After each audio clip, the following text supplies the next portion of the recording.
అత్యాధునిక labs, international collaborations, advanced placements.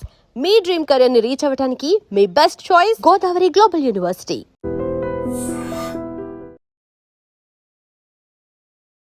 నమస్కారం, welcome to I dream. ధర్మ మార్గం విత్ విజిత కార్యక్రమానికి స్వాగతం.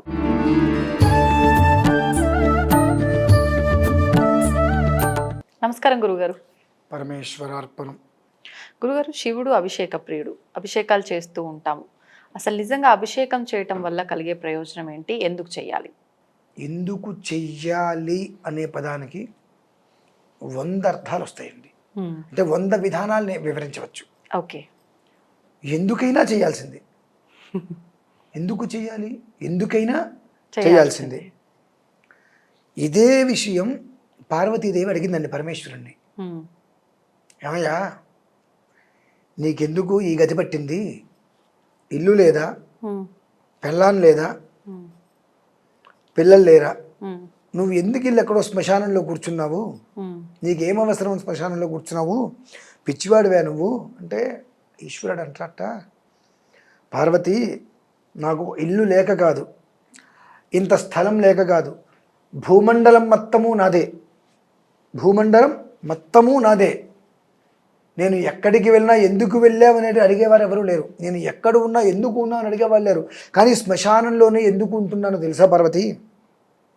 అంటే అభిషేకం ఎందుకు చెయ్యాలి అన్నారు కదా, దానికి మూలమండి. మనిషి బ్రతుకున్నంత కాలము నేను ఇంతవాడిని, నేను ఎర్రగా ఉన్నా, నేను ఇంత పొడుగున్నా, నేను ఇంత అధికారిని, నాకు ఇంత జీతం వస్తుంది, నాకు ఇంత అహం ఉంది, ఇంత కారు ఉంది, ఇంత బంగళా ఉంది, నా అంతటి వాడు లేడని చెప్పి బాగా అహంకారం పడతాడు. వాడు చనిపోయిన తర్వాత ఎవరైనా 1 గంట నా ఇంట్లో ఉంచుకుంటారండి అని అంటున్నారా? మరి అంత ఇల్లు కట్టాడు, 10 రకాల మేడలు కట్టాడు. ఆ మేడ చూస్తుంటే వాము ఎంత ఖర్చు పెట్టి కట్టాడా అని అనిపిస్తుంది. వాడు చనిపోయిన తర్వాత ఆ మేడ లోపలికి తీసుకెళ్తున్నారా? ఎవరైనా ఒక్కడైనా ఆ శవాన్ని నా ఇంట్లో తీసుకొచ్చి పెట్టండి అని అంటాడా? బయట పడుకోబెడుతున్నారు, బయట పడుకోబెడుతున్నారు. ఈ బంధువులందరూ వస్తారు, అయిన తర్వాత వాడిని తీసుకెళ్ళి శ్మశానంలోకి వెళ్తే సగం మంది శ్మశానానికి వెళ్తే సగం మంది ఇంటి దగ్గరే ఆగిపోతున్నారు. ఆ శ్మశానంలోకి వెళ్ళి వాడిని తగలబెట్టేసిన తర్వాత, దహన కార్యక్రమాలు చేసిన తర్వాత కపాల మోక్షోభంగానే కొడుకు కూడా వెనక్కి వచ్చేసారు. ఆ సమయంలో ఆత్మ క్షోభిస్తుందండి. ఇంతమంది సంతానం ఉన్నారు, ఇంతమంది బంధుజనం ఉన్నారు, ఇంతమంది స్నేహితులు ఉన్నారు, నా వల్ల ఉపకారం పొందిన వాళ్ళు ఎంతమంది ఉన్నారు, అందరూ నన్ను వదిలేసి వెళ్ళిపోయారని చెప్పి ఆత్మకి తెలియదుగా మరి. ఏడుస్తుంటే అప్పుడు ఆ శివుడు, నేనున్నారా నీకు దగ్గర, ఎవరున్నా లేకపోయినా నువ్వు బ్రతుకున్నంతకాలం నన్ను తలుచుకోలేదు, దేవునికి అభిషేకం చేసేదేంటి, నాకేమిచ్చాడో నువ్వు అనుకున్నావు, నీకు ఇచ్చిందంతా ఎవరిచ్చారు? ఆయన ఇచ్చిందంతా ఎవరిచ్చారు? ఈశ్వరుడే. ఈశ్వరుడికి అభిషేకం చేయమని ఎందుకు చెప్పారు? చిన్నప్పుడు నడక ఎవరికి రాదుగా, ఎలా నడుస్తారు? జాగ్రత్తగా అది పట్టుకొని ఇది పట్టుకొని ఇది పట్టుకొని నడుస్తారు. 70 ఏళ్ళు వచ్చిన తర్వాత పరిస్థితి ఏంటి? మనిషికి మళ్ళీ ఆ వచ్చినటువంటి నడక జాగ్రత్తగా క్రమేపీ తగ్గిపోతుంది. అవునా? కళ్ళు, చిన్నపంచి కళ్ళు మనిషిని గుర్తుపట్టలేడు చిన్నప్పుడు. కానీ ఒక వయసు వచ్చిన తర్వాత మళ్ళీ అనారోగ్యం వచ్చేది. ఒక వయసు వచ్చిన తర్వాత ఆ మనిషిని గుర్తుపట్టడం కూడా ఎవరు ఎవరు అంటూ చూస్తూ కళ్ళతోటి ఎవరు అట్లానా అంటూ ఉంటారు. అంటే అది కూడా మళ్ళీ వచ్చింది, చూపు మందగించింది, మాట రాదు, అనుకుంటూ మాట మొదలు పెడతారు. చివరికి అలానే మళ్ళీ నన్ను అనుకుంటూ మాట వచ్చింది, ప్రతిదీ పోతుంది. అటువంటి దానికోసం నీకు అపేక్ష దేనికి అనేటువంటి విషయమై శివాభిషేకం చేయాలి. ఏది ఎందుకు చేయాలి? నీకు వచ్చింది ప్రతిదీ పోతుంది, పోయేంత వరకు స్థిరంగా ఉండాలిగా, పోయే వరకు స్థిరంగా ఉండాలి. ఒక మృత్యు ప్రమాదమైన దోషం వచ్చింది, ఆ దోషం నుంచి నిన్ను కాపాడాలి అని అంటే ఆయన వల్లే అవుతుంది. అది కాపాడగలగాలి ఆయన అంటే నువ్వు ఏదో పెద్ద పుణ్యం చేసుకోవాలి. పుణ్యం చేసుకోవడం అంటే ఏంటండి? శివారాధన. పుణ్యమే శివారాధన. దానికి మించిన పుణ్యం ఉందా? లేదు. ఎందువల్ల లేదు? ఇందులో చెప్పబడింది, శివం శాంతం జగన్నాథం లోకానుగ్రహకారణం, గ్రహకారకం రెండు, శివమేకం పరం వందే అని చెప్పి అందులోనే మనకు చెప్పబడి ఉంది. అటువంటిది వాగర్ధావివ సంపృక్తు వాగర్ధ ప్రతిపత్తే జగత పితరో వందే, దేశ పితరో వందే అని లేదుగా, రాష్ట్రపతిలో వందేం లేదుగా, జగత్తు మొత్తానికి తల్లిదండ్రులు పరమేశ్వరుడు. కనుక ఆయన మన క్షేమాన్ని కోరి ఈ ఉగ్రభూతాలు అనేటువంటి ఏవైతే ఉన్నాయో ఈ ఉగ్రభూతాలన్నీ కూడా రోడ్డు మీద పడి ఊరి మీద పడి ఎవరిని ఇబ్బంది పెట్టకుండా చితిమంటల మధ్యన ఎప్పుడూ నాట్యం ఆడుతూ ఉంటాడమ్మా. 24 గంటలు కూడా తన కుటుంబాన్ని తన ఇంటిని అన్నీ వదిలేసేసి శ్మశానంలో కూర్చొని నాట్యం ఆడుతూ ఉంటాడు. ఆ నాట్యం ఆడుతుంటే ఆ ఉగ్రభూతాలను కూడా మంత్రముగ్ధమైపోయి అక్కడ చూస్తూ ఉండిపోతాయి. అందుకనే శివాభిషేకం అనేటువంటిది ఎక్కడోక్కడ ఏదో ఒక రకంగా ఈశ్వరుడి నెత్తి మీద నీరు ఎందుకు పడుతూ ఉంటుంది అంటే తాపం తగలకుండా. తాపం అంటే వేడి.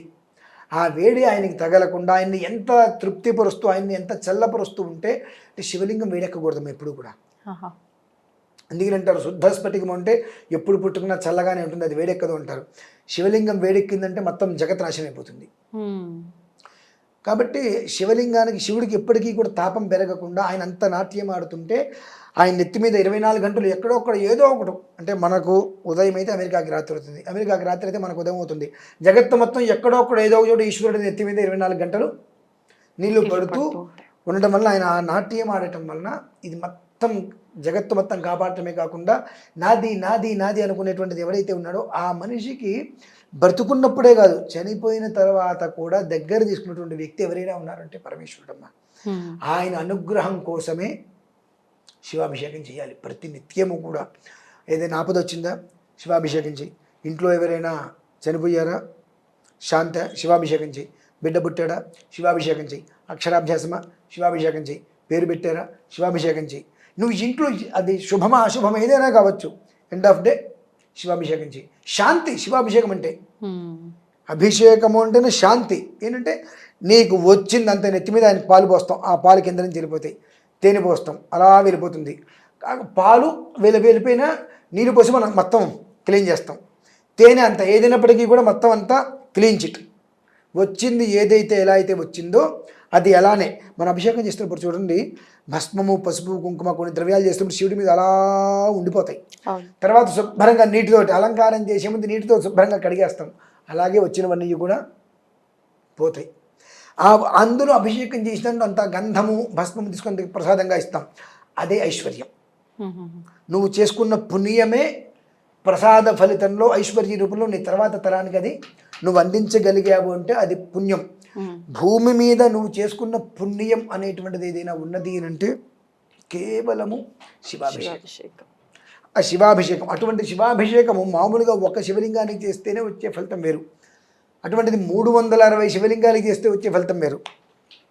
అంతకు మించి 1108 శివలింగాలకు అభిషేకం చేస్తే అమ్మా ఒకే రోజు 12 గంటల సేపు చేస్తే దాని పరిస్థితి ఎలా ఉంటుంది? ఎంత యోగం అది. అది మనం చేస్తున్నాం కూడా. ఎప్పుడండి? జూలై 13వ తారీఖు అర్ధమావాస్య, అర్ధమాస శివరాత్రి. అంటే ఏమిటి అంటే అర్ధహోరాత్రము అంటారు దాన్ని. చతుర్దశి ఇందు అమావాస్య రెండూ కలిపి వచ్చినాయి. శివరాత్రి నుంచి 6వ మాసం, ఆరుద్ర నక్షత్రం సోమవారం కలిసి వచ్చేటువంటి చక్కటి పర్వదినం. ఇటు సాయంత్రం సమయానికి అమావాస్య, సాయంత్రం వరకు చతుర్దశి, సంధికాలం, ప్రదోషకాలం, అర్ధాహోరాత్రం 12 గంటల పాటు ఏకధాటిగా ఈశ్వరుడికి రుద్రాభిషేకం 1108 శివలింగాలకి ప్రత్యేకంగా 12 గంటల సేపు అభిషేకం కూడా నిర్వహిస్తున్నామమ్మా. మరి అటువంటి అంటే ఒక శివలింగానికి అభిషేకం చేస్తే ఆయన సంతోషపడతాడు అన్నప్పుడు ఈ విధానంలో 12 గంటల సేపు 1108 శివలింగాలకు మనం అభిషేకం చేయటం అంటే జన్మ తరించేస్తుందమ్మా. ఇప్పుడు ఈ సంఖ్య ఏంటి గురుగారు? 1108 ఇది కైలాస యంత్రము అంటారు. కైలాస యంత్రము అని అంటారు. ఇవి మొత్తం 16 ఆవరణార్చన, 16 ఆవరణార్చనలు ఉంటాయి. ఈశ్వరుడి దగ్గరికి వెళ్ళాలి అని అంటే ప్రత్యేకంగా ఇప్పుడు కింద నుంచి ఒక్కొక్కరి మంది అనుమతి తీసుకొని మనం పెద్దవాళ్ళ దగ్గరికి ఎలా వెళ్తామో అలానే 15 మందిని దాటి 16 వ్యక్తిగా శివుడి దగ్గరికి మనం వెళ్ళాలి. ఆ శివుడి దగ్గరికి మనం వెళ్ళాము అని అంటే అంతకు మించిన జన్మ ఇంకేముంటుందండి. అలా 1108 అనేటువంటిది 11 అంటేనే రుద్రం. రుద్రం అంటే 11 అంటే రుద్రం. ఏకాదశి రుద్రేకాదశి అని అంటారు. ఈ రకంగా 16 ఆవరణార్చనతో వెళ్ళి 1108 శివలింగానికి అర్చన చేయటం అంటే జన్మ చరితార్థమే కదమ్మా. అంతకుమించి ఇంకేం కావాలి చెప్పండి. అది కూడా జూలై 13వ తారీఖు చాలా అద్వితీయంగా జరుగుతుంది. ఈ శివాభిషేకం ఎందుకు చెయ్యాలి? ఇందుకోసమే చెయ్యాలి. నీకు ఏమీ లేదని నువ్వు అనుకుంటున్నావు, నీకు లేనిదేదీ లేదు, కానీ అసంతృప్తి అనేటువంటిది నీకు ఏది లేదు అనుకుంటున్నావు కదా, దాన్ని కూడా తీసి పక్కన పడేసేసి లేదు అనేటువంటి పదం లేకుండా 24 గంటలు ఎప్పుడూ కూడా నీకు తోడుగా ఉంటాడు ఆయన. ఇంకొక మాట చెప్పంటారమ్మా, మనమందరము నా కుటుంబం చాలా కష్టంలో ఉంది, నా కుటుంబం చాలా కష్టంలో ఉంది, నా కష్టం నీకేం తెలుసు, భగవంతుడు నా కష్టం తీరుస్తాడా అని అంటూ ఉంటాం. కొంచెం ఆలోచన ఉండాలి. శివ కుటుంబం గురించి తెలుసమ్మా? ఆయనకున్న కష్టాలతో పోలిస్తే మనం ఎంత, మన జీవితం ఎంత? కుడితొట్లో ఎలుక, అసలు అది అది అంత కూడా పోల్చుకోలేం. కుడితొట్లో చిన్న పురుగు, చిన్న ఈగ. మనమా? శివుడు కుటుంబంతో పోల్చుకుంటే ఓకే. అంటే శివుడు, అమ్మవారు, సుబ్రహ్మణ్యేశ్వరుడు, గణపతి, నలుగురు ఉన్నారు. వాళ్ళకేంటండి కష్టాలు అంటారు. దేవుళ్ళకి కూడా కష్టాలు ఉన్నాయి. నిజమే. శివుడి వాహనం నంది, అమ్మవారి వాహనం సింహం, సుబ్రహ్మణ్యేశ్వరుడి వాహనం నెమలి, గణపతి వాహనం ఎలుక, ఈశ్వరుడి మెల్లో ఉండేటువంటిది పాము. ఈ ఐదిట్లకి జాతి వైరం ఉంది. ఈ ఐదిట్లకి జాతి వైరం ఉంది. ఆ ఎలుకను చూసి పాము ఫోన్ ఉంటుంది. ఆ పాము ఎక్కడ ఉంటుంది? ఈశ్వరుడి కంఠాన్ని చుట్టూ. అసలే ఆయన నీలకంఠ ఇక్కడ విషం పెట్టుకొని ఉన్నాడు.